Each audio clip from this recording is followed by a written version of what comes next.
Michael Langford was known in every major boardroom from Manhattan to San Francisco, a self-made CEO by 35, head of Langford Holdings, and the mastermind behind some of the most lucrative healthcare consolidations in the past decade. He had a reputation for being sharp, calculated, and emotionally untouchable. His philosophy was simple: healthcare was a business, not a charity. That morning, as the city buzzed below his penthouse office, Michael reviewed the documents on his desk. One stood out: the proposal to acquire St. Alora's Community Hospital. It wasn't a massive facility. In fact, it was barely keeping its lights on. But the land it sat on, prime real estate in a rapidly gentrifying district. Still, he hesitated. "Why does this place feel familiar?" he muttered, tapping his pen against the file. "Sir," Marlene, his assistant, poked her head in. Michael didn't answer right away. He just stared at the faded image of the hospital's brick exterior printed in the report. Something about the building tugged at him, not intellectually, but somewhere deeper, quieter, like an echo he couldn't trace. "They're waiting." In the boardroom, Marlene added softly. He gave a curt nod and stood, slipping the file under his arm. The board meeting was swift, as expected. Charts, numbers, slides, all pointing to the same conclusion. St. Alora's was failing. "We recommend acquiring and converting it into a specialty urgent care center." The CFO presented. Minimal staff, reduced overhead, strong returns. In 5 years. Michael barely listened. His eyes drifted to the hospital photo again. That afternoon, against his usual pattern, he visited St. Alora's himself. He told no one. The hospital was quieter than he expected. Old linoleum floors creaked underfoot. The walls were lined with faded posters promoting flu shots and cancer screenings. The receptionist barely looked up as he passed, mistaking him for a pharmaceutical rep. The deeper he walked into the halls, the more uneasy he felt. It wasn't the building, it was a feeling, a kind of pull in his chest, like gravity. As he turned down a side corridor, he spotted an old service elevator with peeling paint and a dim B button. A janitor nearby looked up from his mop and gave Michael a once-over. "You don't belong here," the man said, not unkindly. Michael raised a brow. "I'm just looking. Basement wards down there. Long-term palliative care. Forgotten wing, if you ask me. No one goes down unless they have to." The janitor wiped his hands on his overalls. "Places full of ghosts." Michael gave a short, awkward chuckle. "I don't believe in ghosts." "Doesn't matter," the janitor said, pushing the elevator button. "They believe in you." The doors creaked open, but Michael stepped back instead of in. He didn't know why. Something stopped him. He walked away, heart oddly unsettled. That night, back in his apartment high above the city, Michael stood at the window, drink in hand. The skyline glittered, indifferent and perfect. But he couldn't stop thinking about the peeling elevator, the janitor's eyes, and that strange gravity in his chest. He had come to buy a hospital, but something told him he was about to find something much harder to face than a failing business. Before we go further, have you ever walked into a place that felt like it remembered you, even if you didn't remember it? If this story stirs something inside, subscribe and follow, because what comes next may just surprise you. The next morning, Michael sat at his desk, scrolling through emails he couldn't focus on. The financial projections for St. Alora's were glowing on paper. Demolition, restructuring, privatization. His team had run the numbers overnight, eager to impress. But Michael's mind wasn't on numbers. It was in that basement. He couldn't shake the feeling, that odd sense of recognition he felt when standing near the elevator. The smell of disinfectant mixed with dust.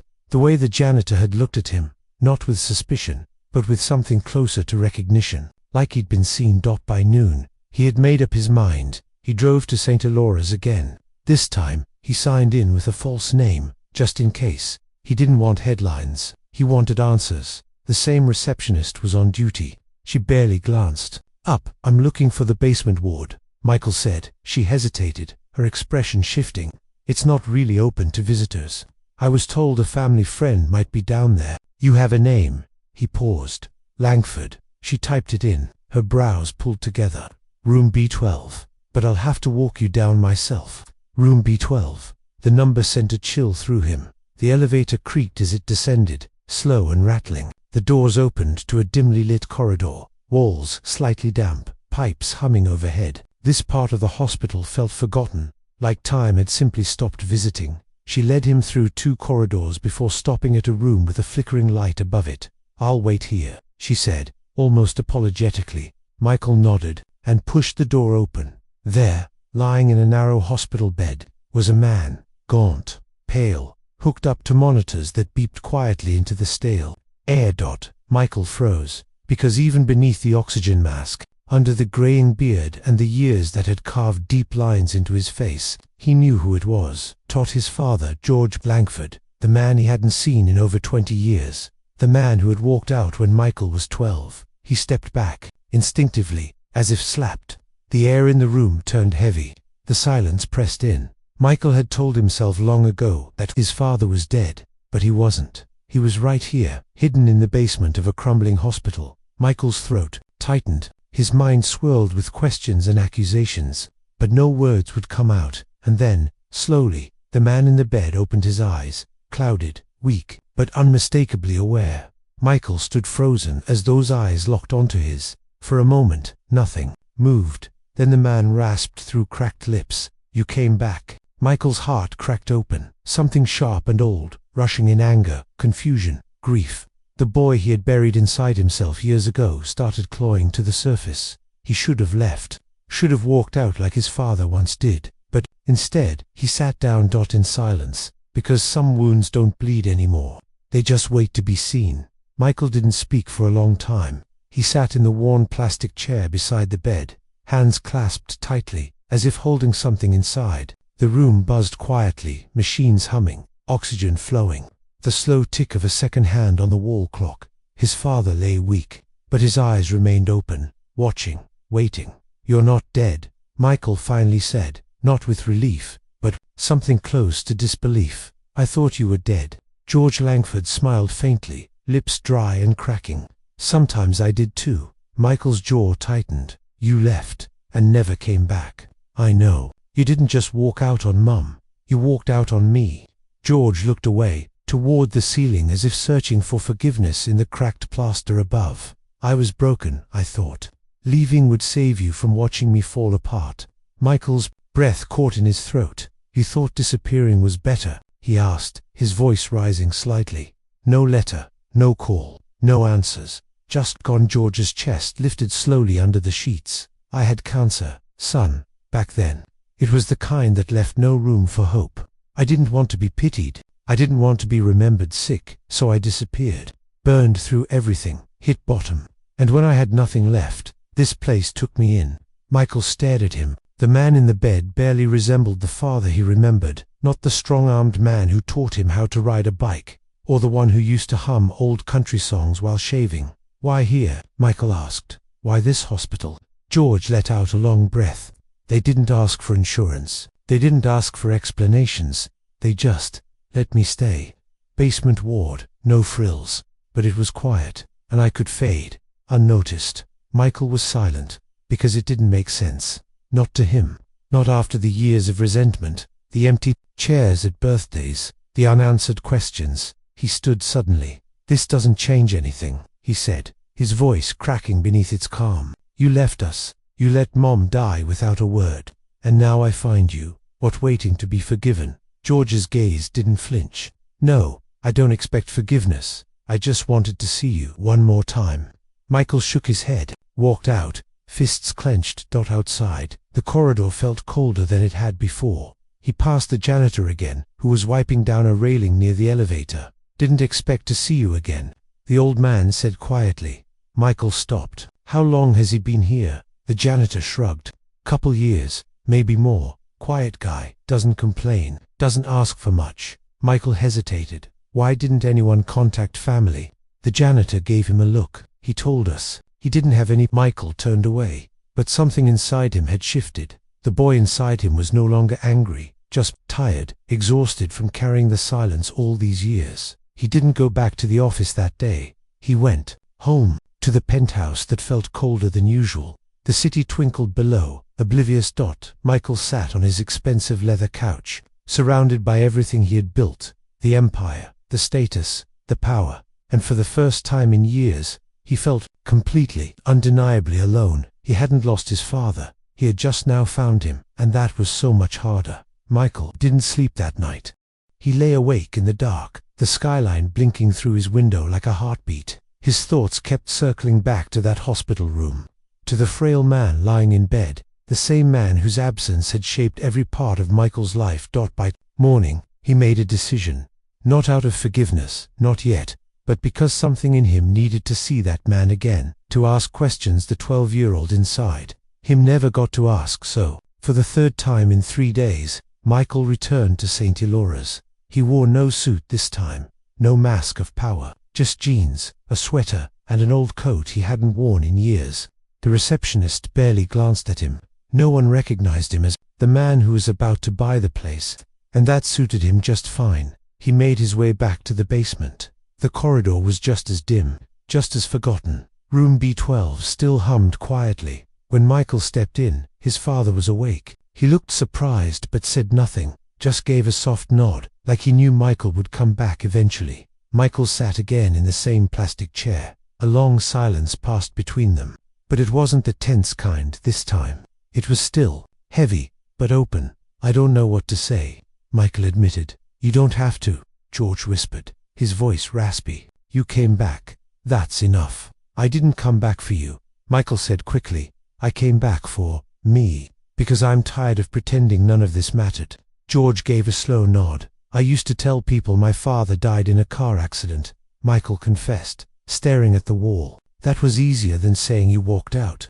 I thought if I worked hard enough, became powerful enough, successful enough, I could outrun the truth." "You did more than outrun it," George said softly. "You built something real." Michael turned to him. "I built it so I'd never have to feel small again." George looked down. "And yet, here you are, sitting beside a dying man in a forgotten hospital basement." Michael exhaled sharply.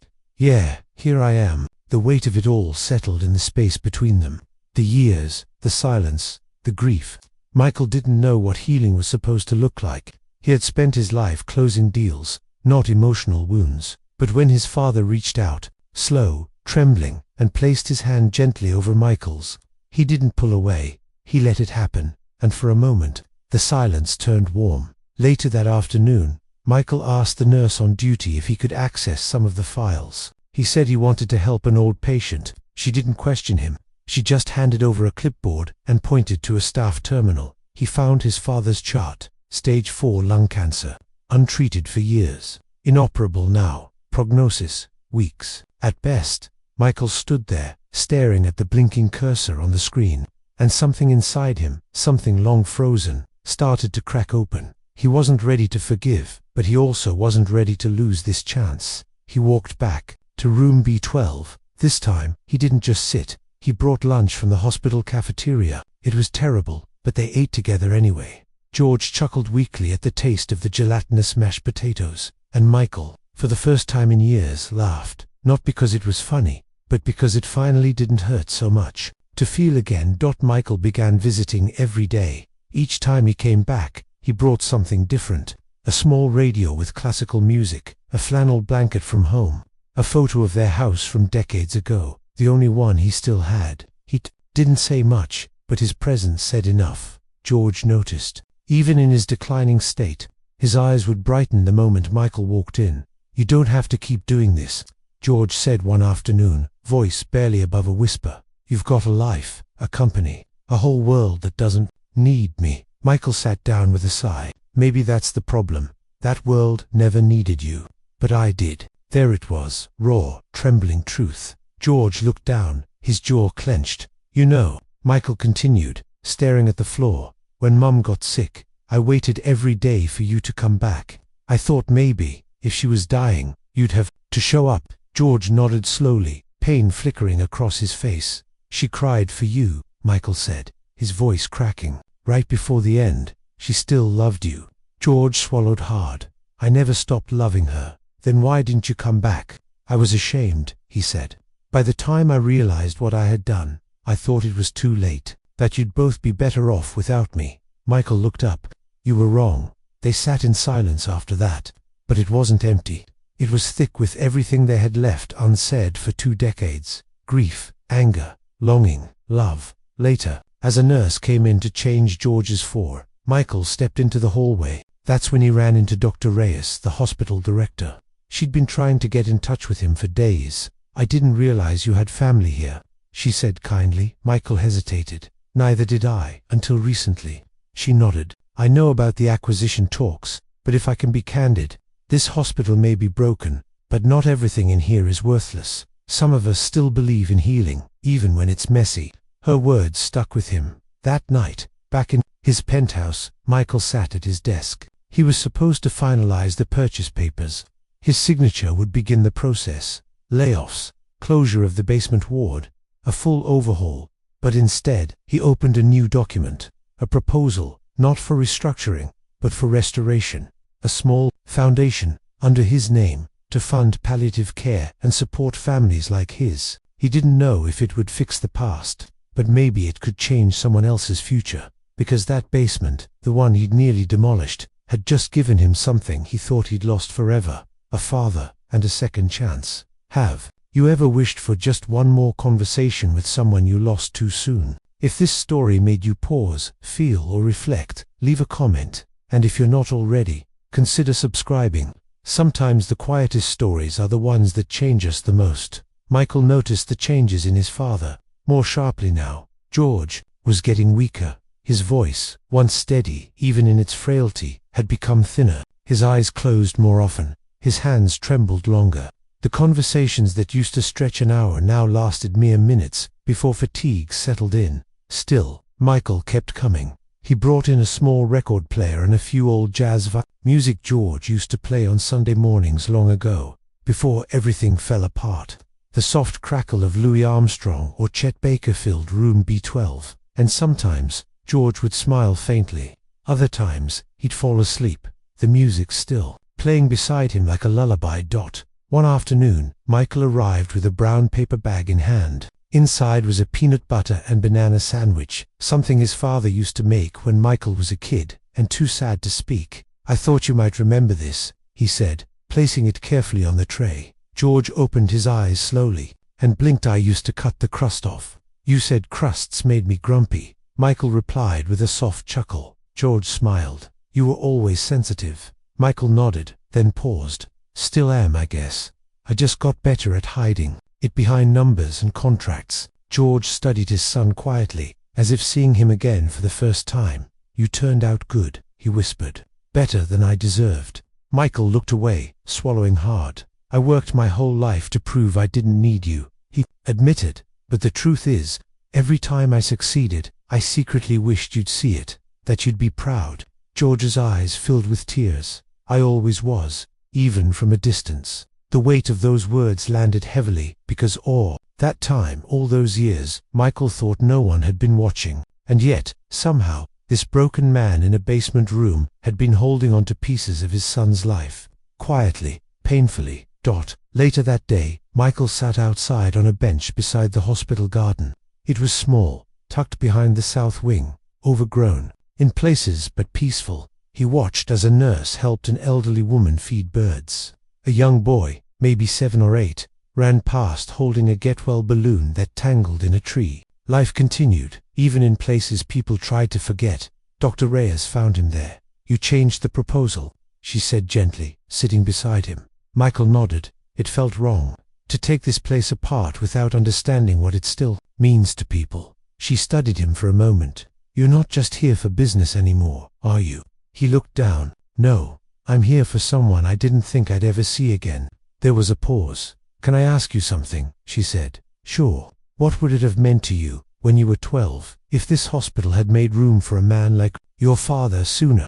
Michael stared out toward the garden. "Everything," he whispered. Dr. Reyes placed a hand on his shoulder, then stood and left without another word. Michael sat a while longer, thinking about that answer, because in that moment, he realized something. This wasn't just about a hospital.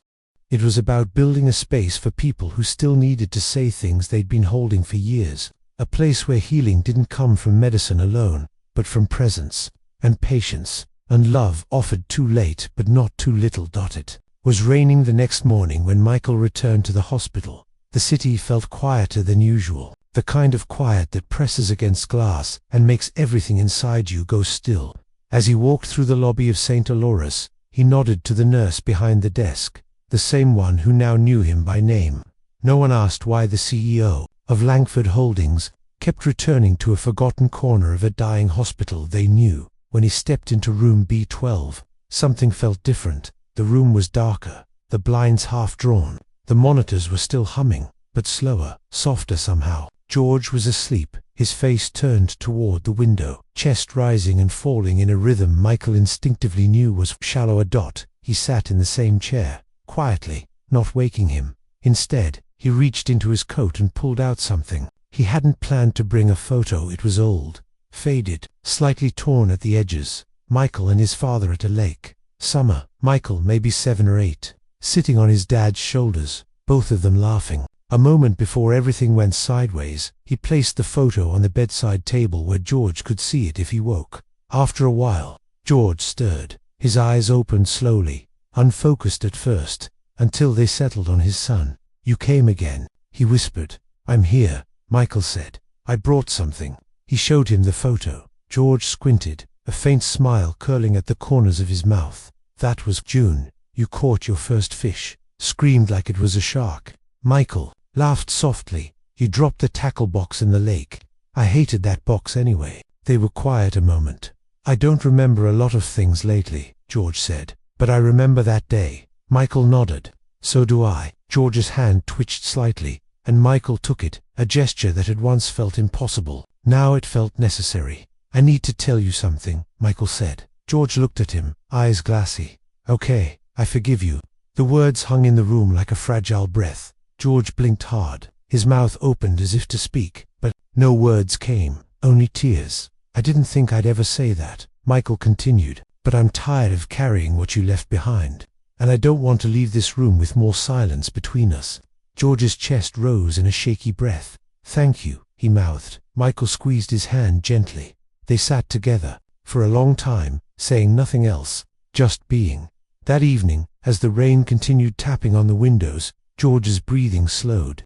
Michael stayed beside him, reading quietly from a book he found on the shelf, something about rivers and time, and how nothing really ends. And when the time came, somewhere between pages, George let out one last exhale, soft, barely audible, and his hand loosened in Michael's. Michael didn't cry right away. He just sat still, holding the hand that had once vanished from his life, and had finally come back long enough to let go. After the nurses came in, after the soft murmurs and clipboard notes, after the monitor went flat and the machines fell silent, Michael found himself standing alone in room B12. They had already taken the body, but he couldn't leave, not yet. The space still carried the warmth of his father, the photo on the table, the blanket Michael brought last week, the faint scent of aftershave he didn't even know the hospital provided. Everything felt paused, like the air itself was waiting for something to be acknowledged. He sat in the chair one last time, staring at the empty bed. He didn't feel relief, and he didn't feel regret. He just felt still. For a long time, Michael had believed that grief was a kind of fire, explosive, overwhelming. But this was different. It was quiet, like waves rolling in and pulling back gently, over and over again. That night, instead of going home, Michael stayed. Dr. Reyes offered him her office couch, and he accepted without question. The hospital at night was a different place. Fewer sounds, dimmer lights, a strange kind of peace. He walked the halls like a man remembering an old town he once lived in, recognizing faces, exchanging small nods with staff. They didn't treat him like a CEO anymore, just a son who had lost his father. The next morning, Michael stood in the garden behind the hospital again, this time not alone. A nurse had brought out a small wooden box, the personal belongings George had left when he was first admitted.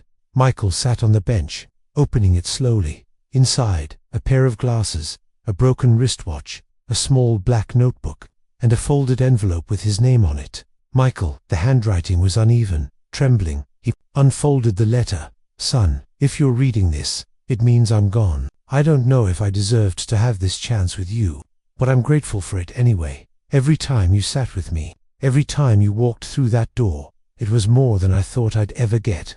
Thank you for being braver than I was. I want you to live with your heart open. Don't run from the things that hurt. Let them shape you. They already have. I never got to be the father you needed, but I saw the man you became, and I am proud." So proud. Love, always. Dad. Michael folded the letter back with trembling hands. He didn't cry at first, but later, as he sat in his car in the hospital parking lot, with the letter resting on his lap, the grief finally came. Not as rage, not as collapse, but as release. And with it, something unexpected. Hope. A week after George passed, Michael returned to St. Alora's, but not as the man who had sat beside a dying father. This time, he came with purpose. He met Dr. Reyes in the hospital's small conference room, a folder in hand. Inside, the revised acquisition proposal, not to dismantle, but to preserve, to build upon what was already there. We'll keep the basement ward, Michael said firmly. Rename it, expand the palliative wing, set up a family support program, counseling, housing assistance for out-of-town caregivers. Dr. Reyes listened, surprised. We'll also launch a new foundation, he added, my father's name, for patients who fall through the cracks. She blinked. This isn't what I expected. Michael smiled faintly. Neither was he. He paused, then added quietly, turns out some of the most valuable things in this hospital aren't found in the financial reports. She nodded. So, you're staying involved? Michael looked out the window, where morning light spilled over the roof of the garden. Yeah, I think I need to. In the weeks that followed, he found himself returning again and again, just for meetings, but to walk the halls, to greet nurses by name, to spend time in the garden, where the birds still came to the feeders George had watched from his window. One afternoon, he found the old janitor, the one who had spoken to him, near the elevator weeks ago, cleaning a hallway near radiology. You again, the man said, smiling. Michael chuckled. Me again. You don't look so lost this time. Michael nodded. I'm not. The janitor leaned on his mop. You know, not everyone who walks in here gets what they came for. I didn't get what I came for, Michael replied. I got what I didn't know I needed. The janitor gave him a knowing smile. That's the difference. Michael kept walking, a little lighter on his feet. Later, back in room B12, now temporarily empty, he sat for a few minutes, just to be there. The room had been cleaned, fresh linens, new flowers. Soon it would belong to someone else, but for now, it was still his father's room. Michael reached into his bag and pulled out a new framed photo, the one from the lake, cleaned up and restored. He placed it on the shelf, beneath the window, not because his father needed it anymore, but because someone else might. Someone who might sit where he once did, searching for closure, forgiveness, or simply a place to breathe. Months passed. The hospital changed, not drastically, but meaningfully, subtly, like something had been breathed back into it. Room B12 was now part of the George Whitaker compassion wing. The hallway smelled of lavender, and soft music played in the afternoons. Volunteers came to sit with patients who had no family. Meals were served warm, not from metal trays. There were reading lamps and framed photos of landscapes donated by patients, families each with a story. Michael had taken a formal seat on the hospital board, but he still visited once a week as just Michael, not the CEO, not the man who almost shut it down, just a son who once found his father again in a forgotten corner of a hospital. One afternoon, a young woman approached him near the garden. Excuse me, are you the one who started the Whitaker Foundation? He nodded. My mum's here, she said, voice trembling. Stage 4. We didn't think we could afford hospice care, but your program, it covered everything. Michael felt something catch in his throat. Thank you, she whispered. You saved her dignity. He didn't know what to say, so he simply nodded, letting the silence speak. Later that night, at home, Michael sat in his study, the house now quieter than it had been in years. He opened a small box from his desk drawer. Inside was a worn photograph. 2 men fishing on a lake, one grinning wildly, the other pretending to scowl. He touched the edge of it gently. You are a hard man to love, he whispered, but I'm so glad I tried. A small smile found its way to his face. Some stories don't end in reconciliation. Some don't end with neat apologies or warm hugs, but they still end with peace. And sometimes, that's enough. He leaned back, closed his eyes, and let it settle in the soft truth that what began in anger had ended in grace. If this story moved you, let us know where you're watching from, or share it with someone who might need a little healing today. And if you haven't already, consider subscribing. We've got more stories coming your way, and each one holds a piece of someone's heart.